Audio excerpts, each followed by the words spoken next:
दोस्तों आपने पक्षियों को तो ऐसे पंख हिलाते हुए बहुत बार उड़ते हुए देखा होगा, लेकिन इंसान या तो हेलीकॉप्टर बना पाया है या प्लेन।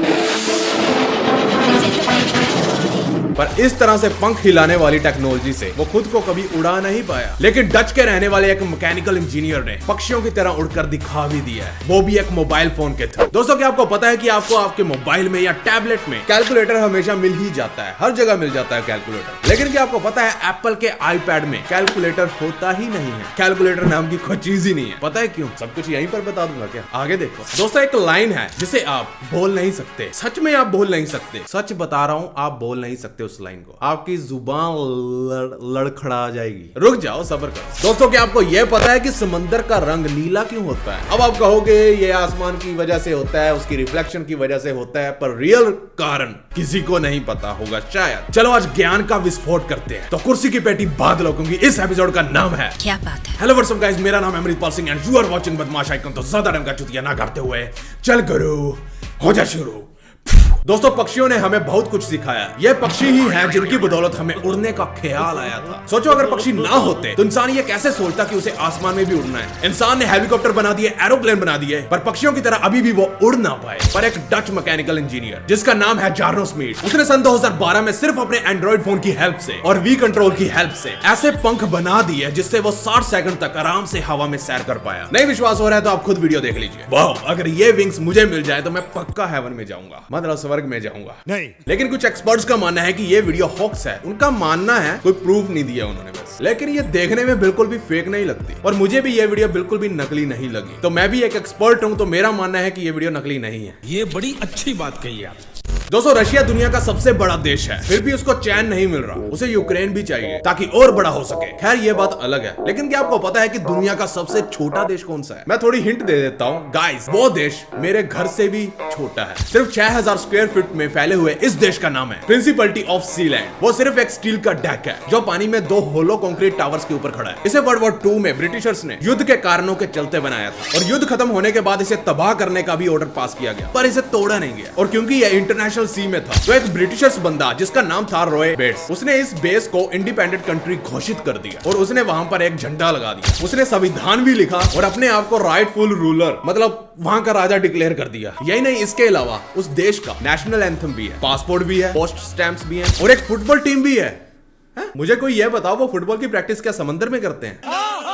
लेकिन गाइस इतना कुछ करने के बाद इस देश को अभी तक इंटरनेशनल मान्यता नहीं मिली। यह देश सिर्फ इंग्लैंड के सहारे चल रहा है क्योंकि सिक्योरिटी के नाम पर वहां सिर्फ 1-2 बंदे ही रहते हैं जिन सबके पास सिर्फ इंग्लैंड का ही पासपोर्ट है। दोस्तों क्या आपको पता है कि जो छोटे बच्चे होते हैं वो दिन में लगभग 73 क्वेश्चन पूछते हैं अपने पेरेंट्स से, जिनमें से लगभग सभी क्वेश्चन के आंसर्स माता पिता को आते ही होते हैं। कुछ क्वेश्चंस को छोड़कर बच्चे ज्यादातर ऐसे क्वेश्चन पूछते हैं जिसमें हाँ या ना में जवाब नहीं दे सकते, प्रॉपर हमें एक्सप्लेन करना पड़ता है। जैसे कि सूरज नीचे क्यों नहीं आता। चलो ये तो होगी बच्चों की बात, लेकिन क्या आपको पता है कि आप अपने ओपिनियन सिंपल हाँ या ना में देकर कैश कमा सकते हो प्रोबो ऐप के थ्रू। प्रोबो एक नए तरीके का ओपिनियन अर्निंग प्लेटफॉर्म है और एक स्मार्ट प्लेटफॉर्म जहां पर हमें जो पता है वही बताकर कमाई कर सकते हैं। और इसमें हम जिनके बारे में नहीं भी जानते उसके बारे में भी हमें पता चलता है, जैसे कि crypto coins, big boss movie reviews, और इससे मेरी नॉलेज तो काफी इंक्रीज हुई है और बहुत सारे इंटरेस्टिंग टॉपिक्स भी जानने को मिले। आपको करना क्या है, बस डिस्क्रिप्शन में दिए गए लिंक से प्रोबो ऐप को डाउनलोड करना है। फिर ऐप में आपको मिलेंगे हजारों सवाल अलग अलग टॉपिक्स पर, जैसे कि sports, politics, movies and entertainment. जैसे कि ये क्वेश्चन, क्या 31 मार्च तक इंटरनेशनल क्रिमिनल कोर्ट पुतिन को वॉर क्राइम्स के लिए इन्वेस्टिगेट करेगा? ये एक क्वेश्चन था जिसमें आपको यस और नो में जवाब देना है। इससे सिंपल तो कुछ भी नहीं है और ज्यादा रिटर्न्स के लिए आप क्वांटिटी को बढ़ा भी सकते हो। Let's see who is the real expert. बस यस या नो बताकर अपने ओपिनियन देकर पैसे कमाओ। आप इसके प्रॉफिट्स गूगल पे, पेटीएम या यूपीआई से भी निकाल सकते हैं इजीली। तो क्या सोच रहे हो, ज्ञान बांटना बंद करो, यस नो सिलेक्ट करके पैसे कमाओ। प्रोबो ऐप का लिंक आपको डिस्क्रिप्शन में मिल जाएगा, मेरे लिंक से आपको 25 रुपए भी मिलेंगे, तो जाओ और डाउनलोड करो। दोस्तों कैलकुलेटर एक नॉर्मल सी ऐप है जो छोटे मोबाइल से लेकर बड़े मोबाइल, कंप्यूटर और टैबलेट में देखने को मिल जाती है। ये बात एप्पल के आईपैड को छोड़कर हर किसी चीज पर लागू होती है। कई लोगों को तो ये पता भी नहीं है कि आईपैड में कैलकुलेटर आता है या नहीं, लेकिन क्यों आखिर इतनी बड़ी कंपनी ने अपने आईपैड में कैलकुलेटर को नहीं दिया? दोस्तों ये कहानी है सन 2010 की, जब आईपैड लॉन्च होने वाले थे। आईपैड के सॉफ्टवेयर इंजीनियर ने जो कैलकुलेटर आईफोन में डाले थे उसी को स्केल अप करके आईपैड में इंस्टॉल कर दिया। पर जब स्टीव जॉब्स ने इस कैलकुलेटर को देखा तो उसे ये बिल्कुल पसंद नहीं आया। कहा ना, बिल्कुल नहीं। फिर स्टीव ने कहा कि या तो कैलकुलेटर को रीडिजाइन करो, अदरवाइज इस आईपैड में कैलकुलेटर होगा ही नहीं, बस छुट्टी।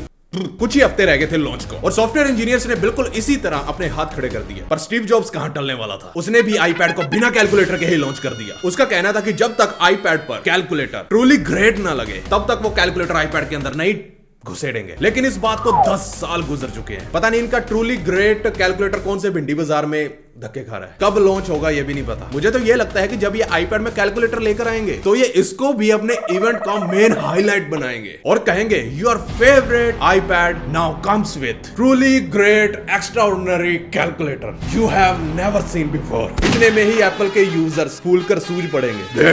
ले आए, वाह अच्छा हमको सिखा रिया है।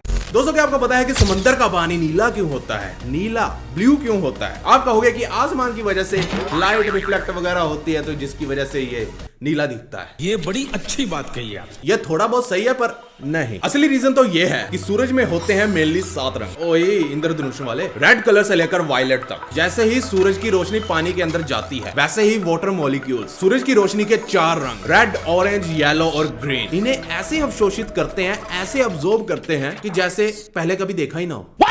गया। फिर बचते हैं ब्लू, इंडिगो और वायलेट। इन कलर्स की वेवलेंथ शॉर्ट होती है तो ये रंग वाटर मॉलिक्यूल्स को करेले की सब्जी की जैसे लगते हैं। वो इसे जल्दी से एब्सॉर्ब नहीं कर पाते, इसलिए पानी इन कलर्स को अपने अंदर फैला देता है जिसकी वजह से ओशियन ब्लू नजर आता है नीले रंग का। लेकिन जैसे जैसे गहराई में जाते जाओगे ये नीला रंग भी पानी में एब्सॉर्ब हो जाता है और बचता है सिर्फ अंधेरा।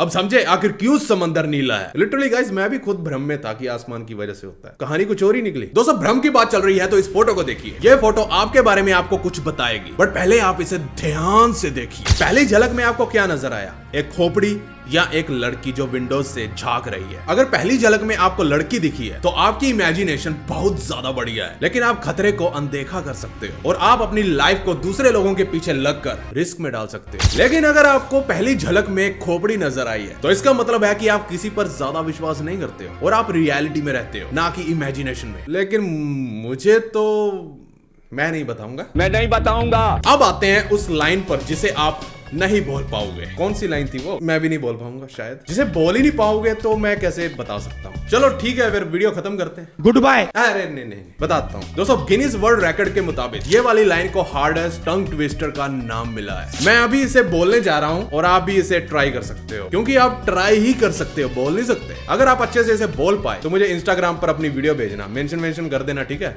तो मैं उसे अपनी स्टोरी में लगाऊंगा। देखते हैं कौन बोलता है। तो आप रेडी हो? चलो मैं बोलता हूँ। 2000 years later. मैं नहीं बोलूंगा, मेरा भाई बोलेगा। तू आजा। नहीं। The sixth sick shakes 6 sheep sick. मुझे कुछ दिखाई नहीं दे रहा माँ। आओ। बोल है The sixth sick shakes 6. इस लाइन को आपको 5 बार लगातार बोलना है। The sixth sick shakes 6th sheep sick. The sixth sick shake, the sixth shake, 6th sheep sick. बस मैं नहीं बोलूंगा। अपना बोल देना, इंस्टा पर भेजना मुझे। यही आज आपका सवाल है, जो भी समझ लो आप। इसे आपको बोलना है और इंस्टा पर मुझे वीडियो भेजनी है अपने। देखते हैं किसमें है दम। ये रहा अपना user name Amritpal Singh BWT। यहाँ पर आप सर्च वर्च करके यहाँ पर जा सकते हो, नहीं तो आपको नीचे इंस्टाग्राम का लिंक मिल जाएगा। पर अपनी ताकत दिखाओ। तो वीडियो अच्छी लगी तो शेयर ठोक दो और आज का लाइक एम है 1.5 लाख लाइक कर देना यार। मुझे आप पर पूरा विश्वास है तो ठोको लाइक। और दोस्तों प्रोबो ऐप डाउनलोड करना मत भूलना। अगर आप इस महीने प्रोबो पर ट्रेड करते हो तो आप जीत सकते हो प्राइजेस वर्थ 5 लाख, जैसे कि आईपैड, बोट हेडफोन और काफी एक्साइटिंग प्राइजेस। और बोरिंग जिंदगी से छुटकारा पाने के लिए इस चैनल को सब्सक्राइब करें और साथ वाले टल्ली भी वाले ताकि वीडियो अपलोड होते हैं आपको मिल जाए, क्योंकि जो भी है सिर्फ यही है और कहीं नहीं। तो फिर से मिलते हैं नेक्स्ट एपिसोड में महाकाल के आशीर्वाद से। तो बिना गाली दिए ओके बाय।